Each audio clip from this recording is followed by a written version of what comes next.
The US $500 million aid package for Ukraine includes AGM-88 HARM high-speed anti-radiation missiles. These missiles have been in use by Ukraine's armed forces for 3 years now and, according to military personnel, effectively blind enemy air defense systems by destroying Russian radars.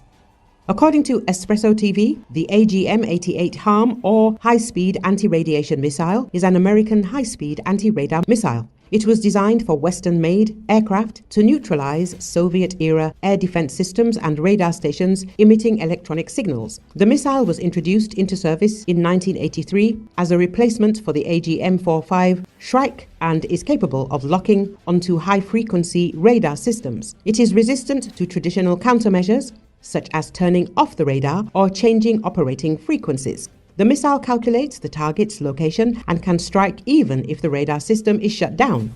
The first reports of AGM-88 HARM missiles being used in Ukraine came from Russian sources on August 7, 2022, when remnants of the missile were discovered at Russian positions. An inscription on a piece of tail fin indicated the origin of the missile. At the time, no official announcements had been made about their transfer to Ukraine, sparking speculation among military experts. These missiles are typically integrated with American or European fighter jets, none of which were in Ukraine's arsenal at the time.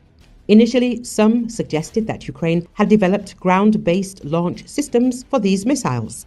Later, the Pentagon confirmed the supply of these missiles to Ukraine. It was eventually revealed how Ukraine's Air Force managed to adapt these weapons for use without American aircraft. A video presented by the Air Force Command on August 30th, 2022, dedicated to Ukrainian pilot Yevhen Lysenko, who heroically died in an air battle with the Russian occupiers, shed light on this issue.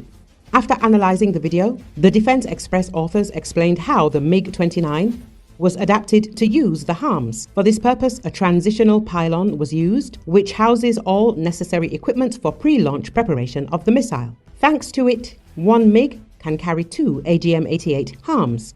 Serhiy Zgurets, CEO of Defense Express, highlighted in his column for Espreso TV that the integration of HARM missiles into Ukrainian aviation represents a unique blend of modern technology and innovation solutions. This integration has enabled HARM missiles to effectively clear the sky for Ukrainian forces. In the case of Ukrainian MiG-29 fighters, a transition pylon, a device between the wing and the missile, was used to install HARM missiles, which packs all the necessary equipment so that the missile is prepared for launching at enemy targets before launch. It seems simple, but in fact, it required a number of difficult decisions that had to be made in an extremely short time. It took several weeks of such exhausting but effective work, and today we have a new type of weapon. Zgurets wrote.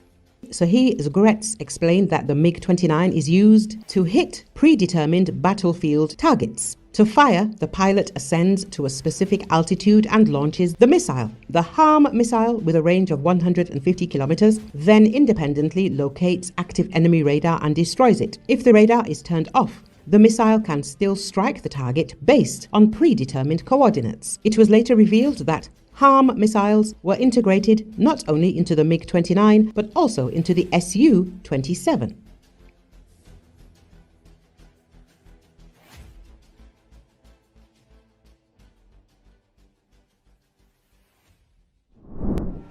The Ukrainian Army's 47th Mechanized Brigade is running low on M1 Abrams tanks. But the few tanks the brigade still has left are going out fighting, engaging Russian paratroopers and Marines and potentially North Korean soldiers along the edge of the 250 square mile salient Ukrainian forces carved out of Kursk Oblast in western Russia back in August. Forbes wrote, "They are performing quite well," Ukrainian war correspondent Andriy Tsaplienko said on the 47th Mechanized Brigade's dozen or so surviving Abrams. Ukrainian crews have praised the M1's thick protection and accurate fire controls, according to Forbes. The publication notes that it's hard to say whether the 2010s vintage tanks have clashed with any of the thousands of North Korean troops who recently reinforced the Russians in and around Kursk. The tankers are not 100% sure whether the North Koreans were among the enemy units they destroyed.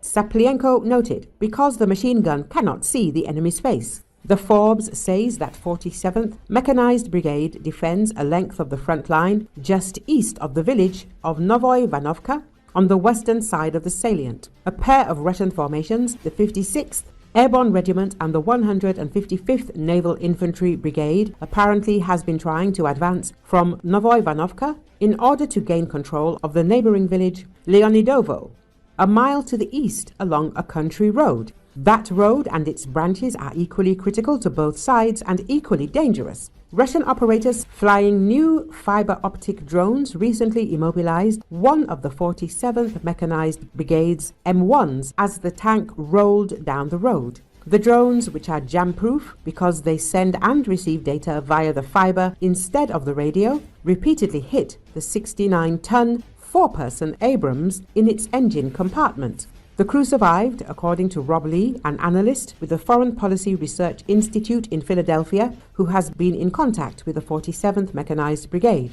The drones were unable to penetrate either the turret or the hull elsewhere while we were inside, one of the tankers told Lee. That particular M1 was protected by locally installed anti-drone netting and reactive armor blocks, as well as its factory-installed armor. The 47th Mechanized Brigade told Lee the damaged M1 may be recoverable. According to Forbes, more M1s are coming, but not from the United States. Australia pledged 49 surplus M1s back in October. That's more than enough fresh Abrams to restore the 47th Mechanized Brigade's tank battalion because back to its full strength of 31 tanks, while also equipping a second battalion. Israeli Prime Minister Benjamin Netanyahu convened the Security Cabinet at the Army's Northern Command on Sunday. Ahead of the meeting, he was presented with a display of weapons confiscated in the villages of southern Lebanon by IDF forces during the ground operation in Lebanon. Netanyahu also visited a mock tunnel built for demonstration and learning purposes, said the statement released by the Prime Minister's office. The first planned phase of the U.S.-brokered ceasefire agreement between Israel and Hezbollah involves Hezbollah militants withdrawing from southern Lebanon north of the Litani River and Israeli troops withdrawing from southern Lebanon into northern Israel. The agreement ended nearly 14 months of war between Israel and Hezbollah is a 60-day cessation of hostilities. Lebanese troops are to deploy in large numbers in the south, effectively being the only armed force in control of the south alongside UNIFIL peacekeepers.